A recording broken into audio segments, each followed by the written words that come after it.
ట్రాక్టర్లు వచ్చినాయి. అవి ఏమని చూడగా అందులో ఇసుక ఉన్నది.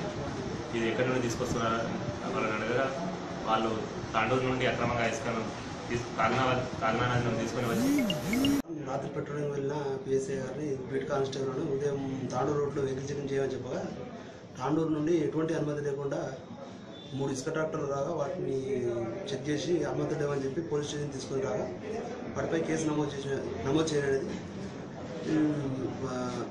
వరంగల్ ప్రజలకు కూడా ఇల్లు కట్టుకునే వారికి ఎంఆర్ఓ గారు దళిత ఎంఆర్ఓ గారు కోసిగి ఎంఆర్ఓ గారు పర్మిషన్ ఇస్తారు. అయినా కానీ ఈ దొంగతనంగా ఇసుకను అమ్ముకొని ఎక్కువ డబ్బులు సంపాదించే ఉద్దేశంతో తాండూరు వైపు నుంచి వచ్చిన ట్రాక్టర్లు పట్టుకొచ్చి కేసు నమోదు చేస్తారు.